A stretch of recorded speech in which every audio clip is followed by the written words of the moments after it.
Hello everyone, welcome to Coconut IAS and ये अपनी series है डेली करंट अफेयर्स। इसमें हम एमसीक्यू इन शॉर्ट्स में डिस्कस करते हैं। जो न्यूज़ होती है अपनी उनको शॉर्ट्स में हम डिस्कस करेंगे। आज हम 5 न्यूज़ को डिस्कस करेंगे।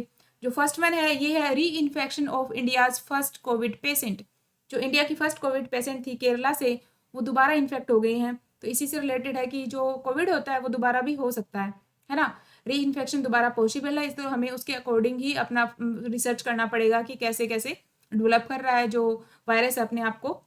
एंड सेकेंड न्यूज़ है अपनी cloud burst flash floods landslides in Himachal Pradesh Uttarakhand, है ना। तो हिमाचल प्रदेश है, उत्तराखंड है, यहाँ पे क्लाउड ब्रस्ट होते रहते हैं, फ्लैश फ्लड भी आती रहती हैं, लैंडस्लाइड्स भी होती रहती हैं।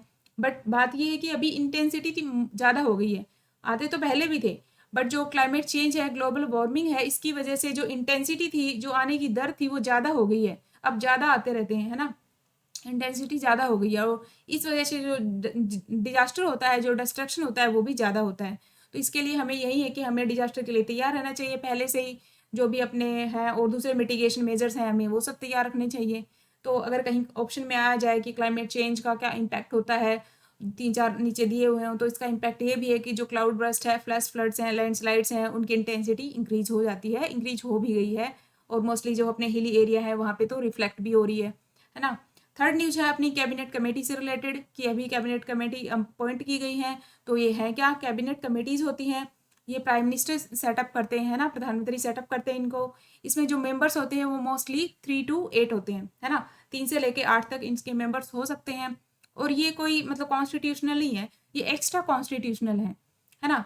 तो ये जो बॉडीज होती हैं, कैबिनेट कमेटीज होती हैं, ये एक्स्ट्रा कॉन्स्टिट्यूशनल हैं। और इनका मेंशन किस में है, किसके थ्रू इस्टेब्लिश की जाती है, ये की जाती है रूल्स ऑफ बिजनेस। जो रूल्स ऑफ बिजनेस है उनमें इनका मतलब इनके थ्रू इसको इस्टेब्लिश किया जाता है। ये एक्स्ट्रा कॉन्स्टिट्यूशनल है। पीएम जो है वो इसको इस्टेब्लिश करते हैं। और इसमें मोस्टली तो कैबिनेट मिनिस्टर ही होते हैं, बट ऐसा कुछ नहीं है, दूसरे मिनिस्टर भी हो सकते हैं, है ना। नॉन कैबिनेट मिनिस्टर होते हैं, they can also part of it. तो अगर ऑप्शन में आ जाए तो कि नॉन कैबिनेट मिनिस्टर हो सकते हैं, तो हाँ वो भी हो सकते हैं। एंड ये 2 टाइप्स की होती हैं, स्टैंडिंग कमेटी होती हैं एंड एड होक होती हैं। तो स्टैंडिंग होती हैं वो तो काइंड ऑफ परमानेंट होती हैं, जैसे 1 ईयर के लिए बना दिया। एंड जो एड होक कमेटी होती हैं वो टेम्परेरी होती हैं, कोई भी प्रॉब्लम आई उससे रिलेटेड हमने बनाई और जैसे ही वो शॉर्ट आउट हुई तो फिर वो खत्म हो गई एड होक कमेटी उसी के साथ। एंड ये पीएम और ये डिसीजन भी अपना लेती हैं, लेकिन कई बार होता है कि डिसीजन कैबिनेट इसको फिर रिव्यू करती है एंड डिसीजन ये लेती है, लेकिन कैबिनेट इनको रिव्यू कर लेती है। ओके, ये थी कैबिनेट कमेटीज, इंपॉर्टेंट है ये थोड़ा कैबिनेट कमेटीज। एंड अगली न्यूज़ है फोर्थ, उत्तर प्रदेश से रिलेटेड। तो हमने थोड़ी पहले वाली न्यूज़ में भी देखा था कि कल भी देखा था कि उत्तर प्रदेश पॉपुलेशन जो बिल आया है, Uttar Pradesh population control stabilisation and welfare bill 2021, है ना। तो ये यही है कि जो 2 चाइल्ड पॉलिसी है उसी से रिलेटेड है। और ये इंसेंटिवाइज भी कर रहा है और डी इंसेंटिवाइज भी कर रहा है।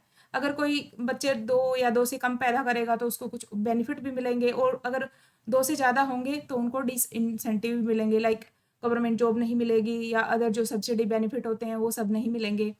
तो इसी से रिलेटेड ये न्यूज़ थी।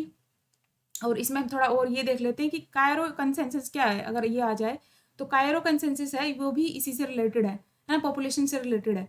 तो कायरो कंसेंसस आया था 1994 में, Cairo international conference on population and development 1994। 1994 में Cairo international conference on population and development पे हुई थी। तो उस टाइम पे ये बात की गई थी, promotion of women's reproductive rights हैं, वीमेंस की एजुकेशन है, मैटरनल इन्फेंट हेल्थ है ना, इन सब की बात की गई थी उस टाइम पे। और कि ये बात ये भी की गई थी कि अगर ये सब हम प्रमोट करेंगे तो उसी से पॉवर्टी कम होगी, जो वर्ल्ड वाइड पॉवर्टी है वो कम होगी, और जो फर्टिलिटी रेट है जो हाई है वो भी, अगर हम ये सब मेजर लेंगे, एजुकेशन है, दूसरी हेल्थ है, रिप्रोडक्टिव राइट्स हैं, और ये जो दूसरी हम जो भी स्टेप्स लेंगे उनसे फर्टिलिटी है वो भी कम होगी। तो कायरो कंसेंसन किससे रिलेटेड है, ये भी पॉपुलेशन और डेवलपमेंट से रिलेटेड है, Cairo consensus. And Uttar Pradesh जो अभी बिल लेकर आया है इस वजह से न्यूज़ में है। फिफ्थ न्यूज़ है अपनी डिसेबल एंड कॉन्स्टिट्यूशनल सेक्शंस।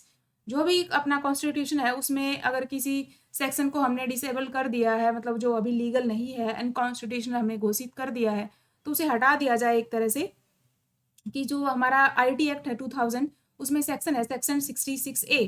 तो वैसे इसको डिसेबल कर दिया गया है, लेकिन अभी फिर भी इसका यूज़ हो जाता है। क्यों? क्योंकि पुलिस को पता नहीं एक तो उनको एजुकेट किया जाए कि इसको हटा दिया गया है। दूसरा, ऐसे सेक्शंस को ब्रैकेट में किया जाए सो दैट कि उनको पता रहे कि ये ब्रैकेट में है, अलग से दिखे कि ये डिसेबल्ड है। थर्ड की जो CCTNS होता है, crime and criminal tracking network system है, तो उसमें अगर उस सिस्टम में ही जो ये तो अपना प्लेटफॉर्म एक तरह से उसमें इसको डिसेबल्ड कर दिया जाए, अगर डिसेबल कर देंगे तो अपने आप ही वो एक्सेप्ट नहीं करेगा, पता चल जाएगा ये डिसेबल्ड है ना। तो ऐसे जितने भी अनकॉन्स्टिट्यूशनल सेक्शंस हैं जो डिसेबल कर दिए गए हैं, तो उनको मतलब मेंशन किया जाए और एजुकेट किया जाए। ये सब इसी से रिलेटेड न्यूज़ थी, एंड आज की न्यूज़ में इतना ही है, and thank you so much.